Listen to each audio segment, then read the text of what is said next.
The best gift? For you to be gone, Chloe Carter said on her birthday. And the room went silent in a way that felt heavier than any argument Evelyn Carter had ever known. It was supposed to be a celebration inside a warm suburban home in Columbus, Ohio, where balloons floated near the ceiling and a small group of family friends held paper plates half filled with cake. But in that instant everything seemed to stop except the soft ticking of the wall clock. Evelyn, Chloe's mother, stood a few feet away near the dining table she had helped set up earlier that afternoon. Her hands still folded as if she had not yet decided whether she had truly heard the words correctly. Chloe, 32 years old and dressed in a simple cream-colored dress chosen for the occasion, did not look away or soften her expression. Instead, she stood with a controlled stillness that made the sentence feel deliberate rather than accidental. For a moment, no one in the room spoke, not even Chloe's husband Mark Davis, who shifted uncomfortably near the kitchen doorway as if searching for the right moment to interrupt something he could not quite define. Evelyn did not react the way anyone expected a mother to react. There was no raised voice, no dramatic movement, only a slow lowering of her gaze toward the table where a half-cut birthday cake sat between them like an unfinished thought. She had raised Chloe alone after her husband passed away, working long hours across decades, stretching every dollar, and missing countless personal comforts so her daughter could have stability, education, and a life she never had. And yet none of those memories surfaced in her face in that moment, only a quiet, unreadable calm. Chloe let out a short breath, almost like a dismissal of the silence she had created, and turned slightly toward the guests as if expecting the moment to pass quickly and return to normal conversation. But normal no longer fit inside the room. Evelyn finally spoke, her voice low and steady, asking only, "Is that really what you wanted to say today?" Not as a challenge, but as if confirming something she had hoped was not real. Chloe did not answer immediately. Instead, she adjusted the edge of her sleeve and glanced toward her husband, who still said nothing, and that absence of response felt louder than words. Around them, guests shifted in their seats, some pretending to check their phones, others staring at their plates, all aware that a line had been crossed even if no one knew how to name it. The birthday decorations suddenly felt misplaced. The laughter that had filled the house minutes earlier now distant and artificial, as if it belonged to another version of the evening that no longer existed. Evelyn slowly stepped back from the table, not in anger but in quiet recognition that something fundamental had changed, something that could not be repaired by explanation or apology in that moment. And as she looked at her daughter standing in the center of her own celebration, she understood that the day was no longer about a birthday at all, but about a truth that had been waiting a long time to surface. The house remained unusually quiet after the guests began to leave, with only the faint sound of shoes moving across hardwood floors and the occasional polite goodbye exchanged near the front door. Evelyn Carter stayed where she was, near the dining table, her hands now resting lightly on the edge as if grounding herself in something physical, while the emotional weight of the moment settled deeper into the room. Chloe Carter moved through the space with controlled efficiency, thanking people for coming, smiling briefly when necessary, and avoiding any direct conversation with her mother, as if nothing significant had just occurred. Mark Davis lingered near the hallway, watching both women with an expression that suggested discomfort rather than understanding, unsure whether he should intervene or simply remain silent. The decorations still hung from the ceiling, but they no longer felt celebratory. Instead, they looked like remnants of a moment that had already ended. Evelyn finally stepped away from the table and began clearing small items without urgency, collecting empty plates and folded napkins, her movements steady but distant, as if she were performing a task she had done many times before without emotion. Chloe noticed but did not offer help. Instead, she checked her phone briefly and walked toward the kitchen, leaving a gap between them that felt wider than the physical space. Later, when the last guest had left and the front door clicked shut, the silence inside the house changed character entirely, becoming heavier and more personal. Evelyn stood in the living room and looked at the scattered signs of the celebration that had just taken place, the half-eaten cake, the slightly wilted flowers, and the chairs still positioned awkwardly around the table. Chloe returned from the kitchen holding a glass of water, pausing only briefly when she saw her mother still standing there. For a moment neither of them spoke, and the absence of sound seemed to press against the walls. Evelyn asked calmly if Chloe wanted help cleaning, her tone measured and neutral, but Chloe responded with a short shake of her head, saying everything was fine, as if the earlier moment had been sealed off from the rest of the evening. Mark quietly excused himself to take a call outside, leaving the two women alone.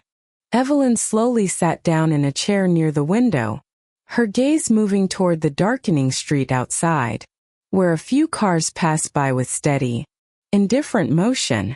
Chloe remained standing near the kitchen entrance, arms loosely crossed, her posture suggesting distance rather than openness.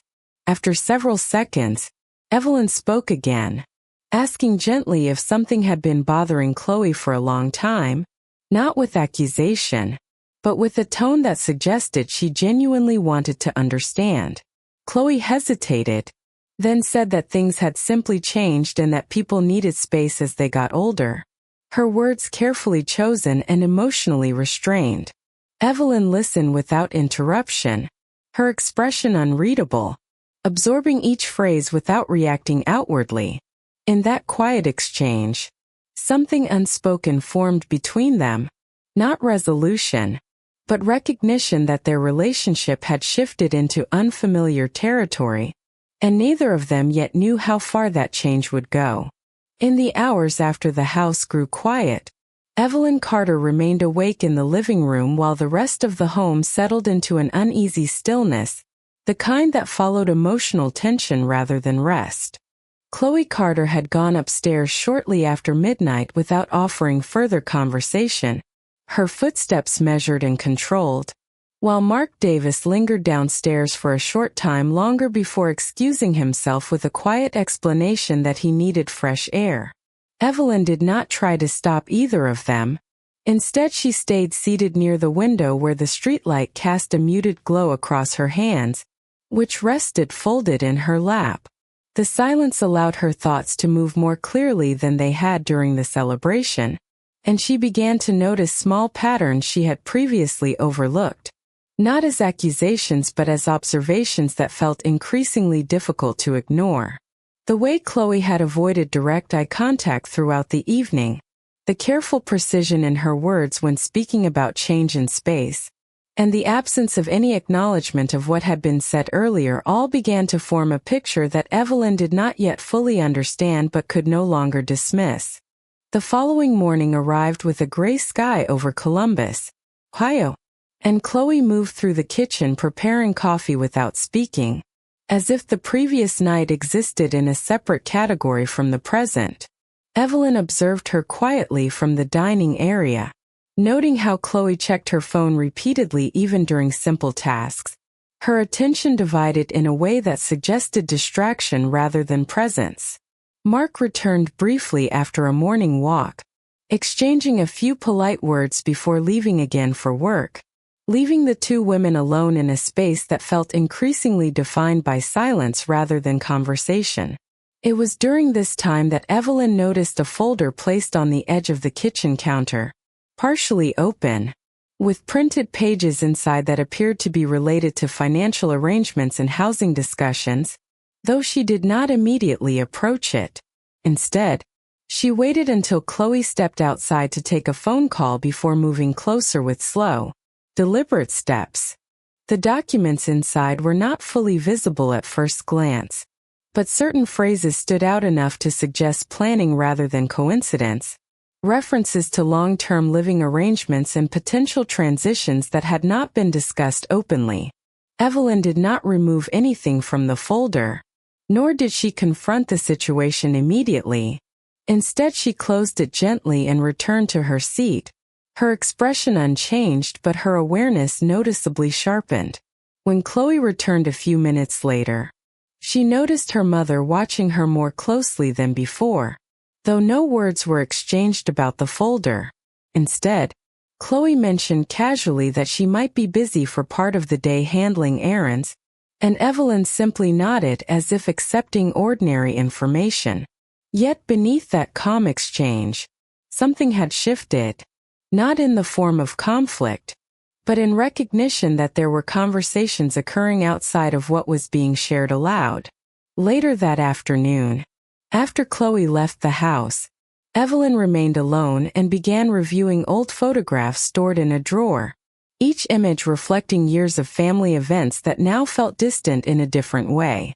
As she moved through them slowly, she began to notice how often she appeared at the edge of gatherings rather than at the center, a detail she had never previously considered important.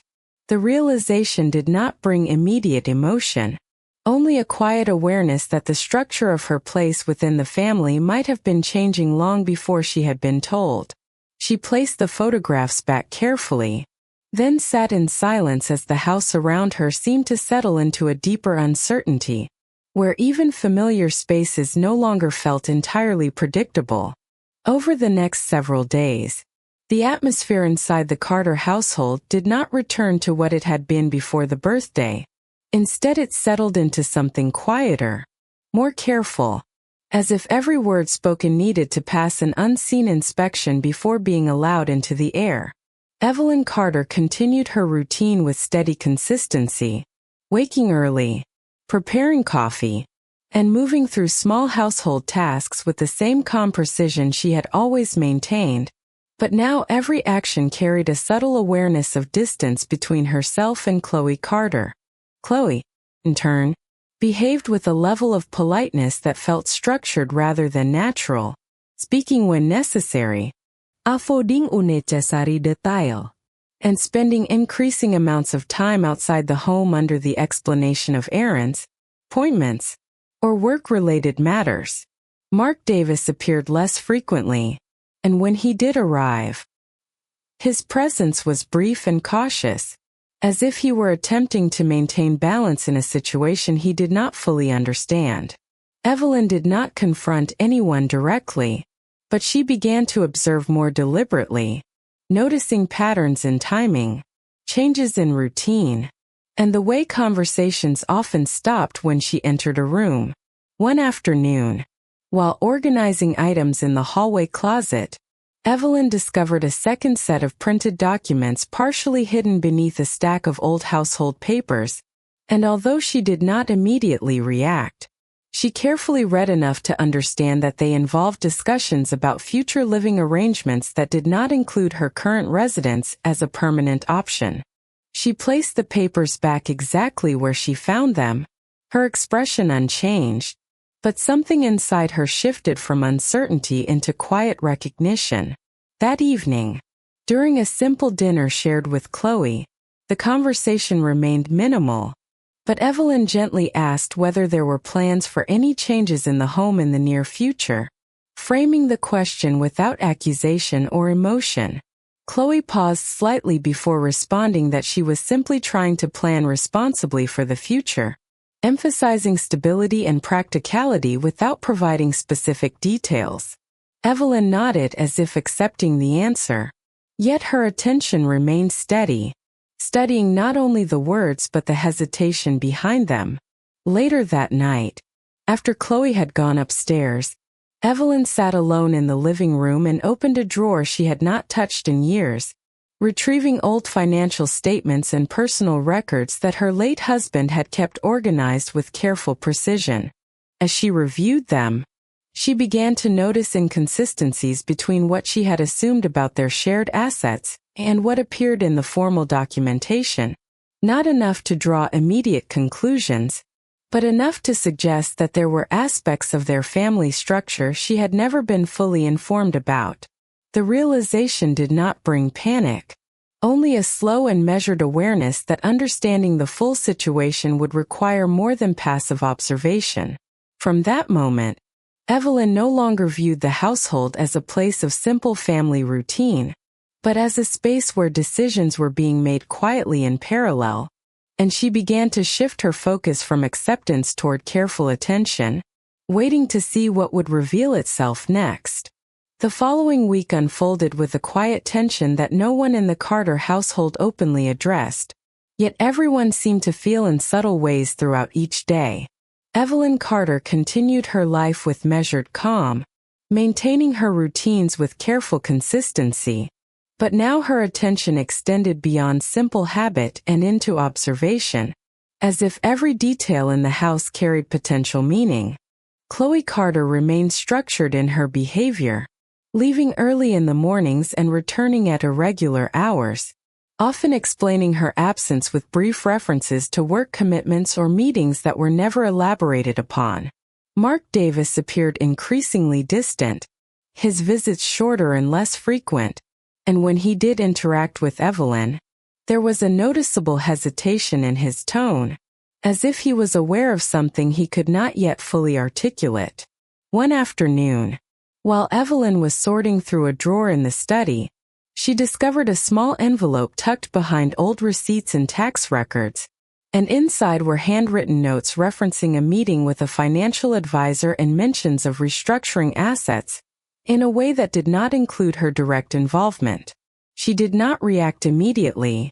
Instead, she placed the envelope back carefully and sat down at the desk, allowing the information to settle in her mind without emotional interruption. Later that evening, during a brief conversation over dinner, Chloe mentioned that she had been speaking with professionals about long-term planning for the household, using language that sounded neutral but carried an undertone of finality that Evelyn could not ignore. Evelyn listened quietly, asking only whether such planning was necessary at this stage, and Chloe responded with a polite but firm explanation that it was simply responsible to prepare for future transitions. Mark, seated across the table, remained silent throughout the exchange, focusing on his plate rather than the conversation, his lack of participation adding an additional layer of uncertainty to the moment. After dinner, Evelyn walked through the house alone, noticing small changes that had accumulated over time without her explicit awareness, such as reorganized cabinets, updated paperwork folders, and subtle shifts in how shared spaces were being used. These details, previously dismissed as routine adjustments, now appeared connected in a way that suggested a larger structure developing beneath the surface of daily life. That night, Evelyn sat in the quiet of the living room longer than usual, reflecting not on emotion but on sequence, timing, and consistency, gradually forming a clearer understanding that decisions were being made with increasing distance from her input.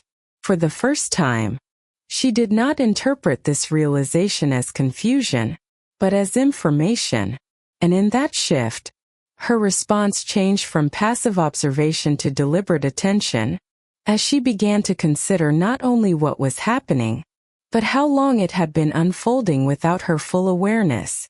The shift inside the Carter household became more noticeable in the days that followed, not through any single dramatic event but through a steady accumulation of small, deliberate choices that slowly changed the structure of daily life. Evelyn Carter continued to observe everything with quiet attention, her behavior unchanged on the surface but increasingly focused on patterns rather than isolated moments. Chloe Carter appeared more frequently engaged in private phone conversations, often stepping into another room or ending calls abruptly when Evelyn entered, and although her tone remained polite, there was a growing sense of separation in the way she interacted. Mark Davis, when present, seemed increasingly aware of tension but unwilling or unable to address it directly, instead choosing silence as a form of avoidance that only added to the distance between everyone in the home. One morning, Evelyn noticed a man she did not recognize arriving at the house while Chloe was present, carrying a folder and speaking in low, professional tones that suggested a formal discussion rather than a casual visit.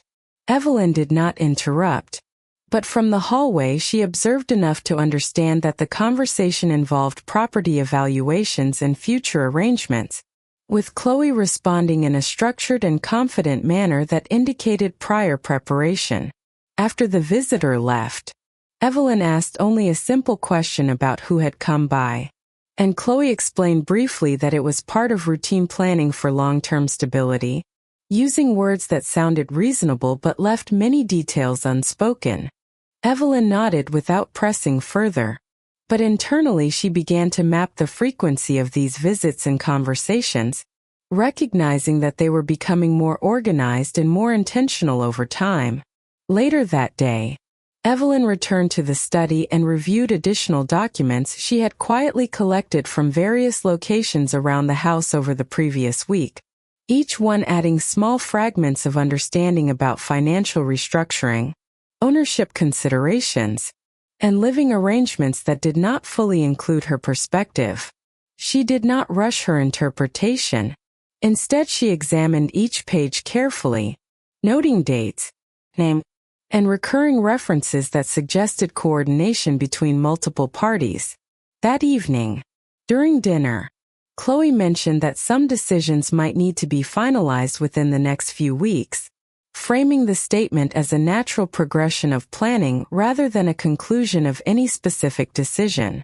Evelyn listened without interruption, maintaining her calm expression, but she began to recognize that what had once appeared as separate conversations and isolated documents now formed a consistent direction. After dinner, when the house settled into silence again, Evelyn remained seated longer than usual, not out of confusion but out of calculation, as she considered the full scope of what she had observed and the quiet certainty that the situation was moving toward a point of decision that she had not yet been formally included in.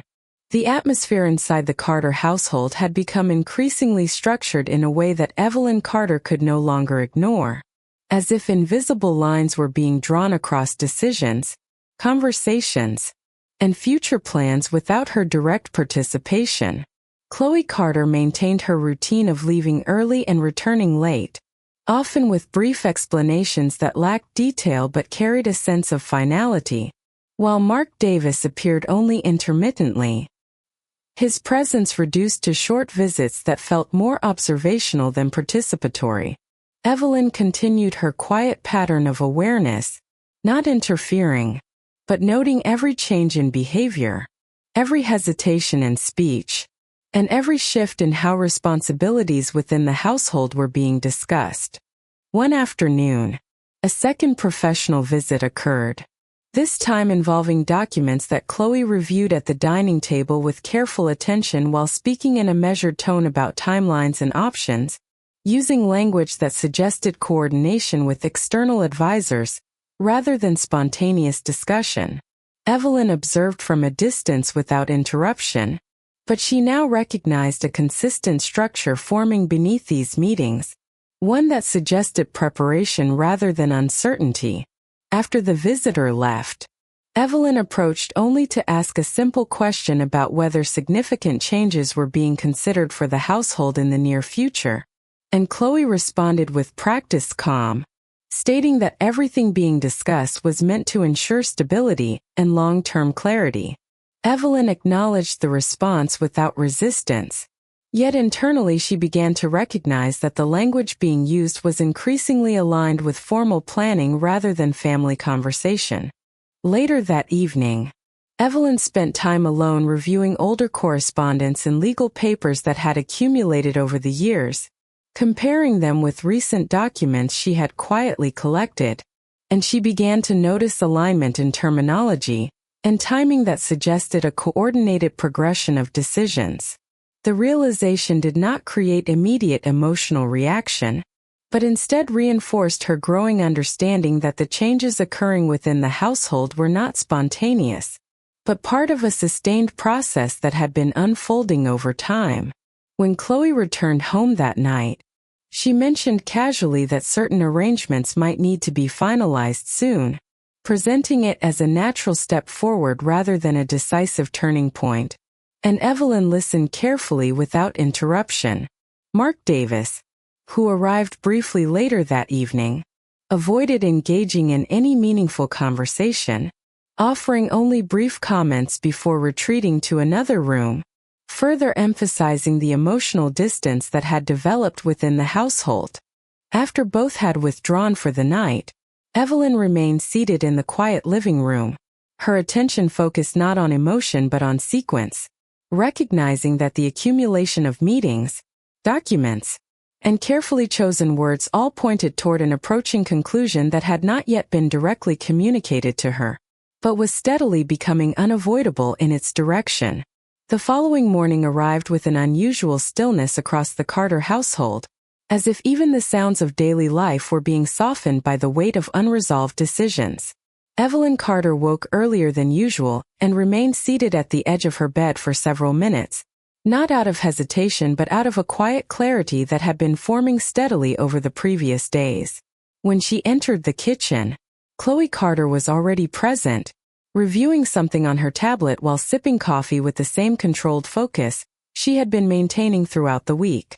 There was a brief exchange of greetings that carried polite familiarity but little emotional depth, and then Chloe mentioned that she would be out for most of the day handling what she described as final consultations regarding ongoing arrangements.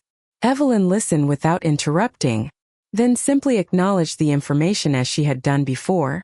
Yet this time her attention lingered longer than usual on the phrasing Chloe used, particularly the word final. After Chloe left the house, Evelyn remained seated at the kitchen table for a prolonged moment, then stood and walked slowly toward the study, where she retrieved a small box she had not opened in years.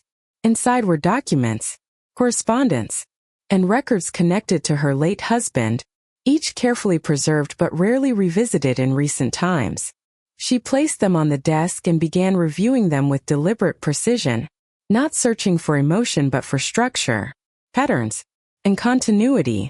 As she compared older legal documents with the more recent papers she had quietly collected, she began to notice discrepancies not in content alone but in emphasis, as if the framing of certain decisions had shifted over time without her full participation.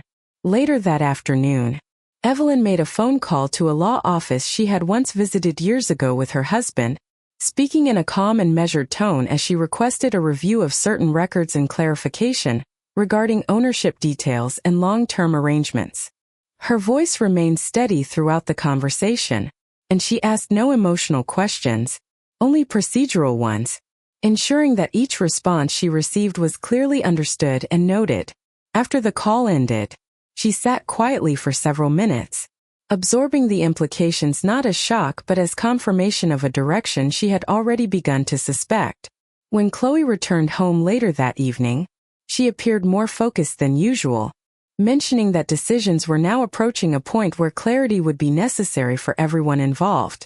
Evelyn listened without reaction, then asked a simple question about whether all perspectives had been fully included in those discussions, to which Chloe responded with a brief assurance that everything was being handled appropriately. Mark Davis arrived shortly afterward, remaining near the entrance rather than fully entering the room, and after a short exchange of neutral words, he excused himself once again, leaving the space between mother and daughter unchanged but increasingly defined. After both had retired for the night, Evelyn remained alone in the living room, where she placed the documents she had reviewed in a neat stack beside her chair, and looked out toward the quiet street beyond the window. In that stillness, she did not appear uncertain or distressed, but instead composed in a way that suggested she had moved beyond observation and into understanding, and that whatever decisions were approaching would no longer be interpreted without her direct awareness. The following morning arrived with a quiet clarity that felt different from the tension of the days before, as if something unspoken had finally settled into place within the Carter household. Evelyn Carter woke early and moved through her routine with steady calm, but there was a new sense of intention in her actions that had not been present previously. Chloe Carter was already preparing to leave when Evelyn entered the kitchen, and their brief exchange of greetings carried the same polite distance that had become familiar over the past week. Chloe mentioned that she would be meeting with advisors to finalize arrangements that had been under discussion, her tone careful and controlled, as if confirming a conclusion that was already assumed. Evelyn listened without interruption, then simply nodded. her expression composed in a way that revealed neither resistance nor agreement. After Chloe left the house, Evelyn remained seated for a moment before standing and retrieving a set of documents she had previously organized, placing them neatly into a folder she had prepared the night before.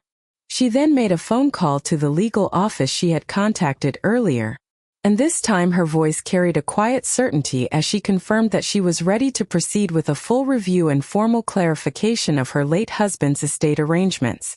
The conversation was brief but precise, and when it ended, Evelyn remained still for several minutes, not out of uncertainty but out of acknowledgement that the next step was no longer theoretical. Later that afternoon, Chloe returned home earlier than expected, accompanied by Mark Davis, and both appeared more serious than in previous days, their expressions reflecting a sense of urgency that had not yet been openly explained. Chloe began speaking about finalizing decisions regarding the household, using structured language that suggested closure rather than discussion, while Mark remained unusually quiet, observing the exchange without interruption.